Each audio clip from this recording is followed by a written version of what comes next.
Assalamualaikum dan salam sejahtera bersama saya Siti Nurdiati Zaidi dalam Dunia 11 Pagi. Dimulakan dengan perkembangan COVID-19, jumlah keseluruhan kes pandemik itu di seluruh dunia melebihi 9.5 juta dengan kes kematian menghampiri 0.5 juta. Kes positif di Amerika Syarikat kini meningkat kepada hampir 2.5 juta apabila lebih 35,000 kes lagi direkodkan dalam tempoh 24 jam lalu. Jumlah kematian pula 124,281 orang. Kes baru di Brazil pula mengatasi Amerika apabila lebih 37,000 kes dicatatkan dengan jumlah kematian 1,103. Keseluruhan kes di negara itu kini mencecah hampir 1.2 juta. Angka kematian pula 53,874. Negara pembawa wabak China pula hanya mencatatkan 12 kes baru. Penularan wabak COVID-19 yang telah menjangkiti 256 orang di Beijing sejak awal bulan ini berjaya dikawal. Demikian menurut jurucakap pihak berkuasa bandara itu, Zhu Hejian. Beliau bagaimanapun berkata wujud kebimbangan terhadap risiko penularan dalam komuniti yang dikaitkan dengan sebuah pasar borong makanan di bandar itu.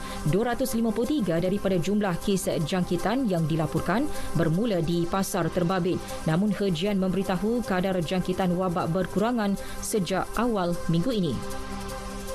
Dalam pada itu, Thailand bercadang membuka semula sempadan kepada pelawat asing termasuk pelabur, eksekutif perniagaan dan pelancong perubatan mulai 1 Julai ini. Langkah itu susulan tiada sebarang jangkitan COVID-19 tempatan selepas sebulan.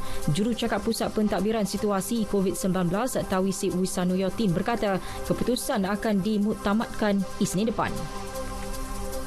Setiausaha Agung Pertubuhan Bangsa Bersatu Antonio Guterres menyokong program rentas sempadan disambung bagi menyalurkan bantuan kemanusiaan ke Syria. Program itu yang bermula pada 2014 akan berakhir 10 Julai ini. Jerman dan Belgium telah menyerahkan draft resolusi Majlis Keselamatan PBB meskipun Rusia dan China menyifatkan langkah tersebut melanggar kedaulatan kebangsaan Syria. Menurut Guterres, dalam usaha menyalurkan bantuan kemanusiaan ke Syria termasuk wilayah Idlib, dunia memerlukan Bab al-Salam dan Bab al-Hawa di sempadan Syria Turki untuk tempoh 12 bulan akan datang. Berita Radio RTM kini berwajah baharu bersempena pelancaran saluran berita RTM. Berita seterusnya, angka kematian akibat gempa bumi di selatan Mexico meningkat kepada 7 orang. Demikian dinyatakan Gubernur Oaxaca Alejandro Murat menerusi wawancara dengan Milenio TV. Gempa berkekuatan 7.4 pada skala Richter itu turut mengakibatkan kira-kira 2,000 rumah rosak. Di Jepun, gempa berkekuatan 5.9 pada skala Richter berlaku di pesisir pantai timur negara itu kira-kira pukul 4.47 pagi waktu tempatan. Kajian Geologi Amerika Syarikat bagaimanapun menyatakan tiada amaran tsunami dikeluarkan. Gempa turut melanda bahagian selatan New Zealand. Gegaran berukuran 5.5 pada skala Richter itu berlaku di sebuah daerah terpencil Milford Sound. Pihak berkuasa menyatakan tiada kerosakan teruk berlaku akibat kejadian itu. Perkembangan sukan, Liverpool kian menghampiri gelaran juara Liga Perdana Inggeris selepas mencatat kemenangan bergaya ke atas Crystal Palace 4-0 awal pagi tadi. Gol tuan rumah dijaringkan oleh Trent Alexander-Arnold, Mohamed Salah, Fabinho dan Sadio Mane. Pasukan kendalian Jurgen Klopp itu akan dinobatkan juara lebih awal sekiranya Manchester City gagal mencapai kemenangan ke atas Chelsea awal pagi esok. Keputusan lain menyaksikan jaringan hat-trick oleh Anthony Martial memastikan Manchester United menang 3-0 ke atas Sheffield United.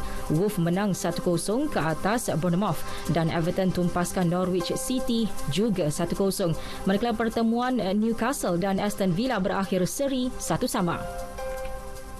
Beralih ke saingan La Liga, jaringan Sergio Ramos membantu Real Madrid menewaskan Real Mallorca 2-0 untuk kembali merampas takhta Liga mengetepikan Barcelona ke tangga kedua. Satu lagi gol Madrid dijaringkan Vinicius Junior. Madrid dan Barca kini terikat dengan 68 mata. Namun Madrid memiliki kelebihan dengan defisit gol untuk memimpin Liga.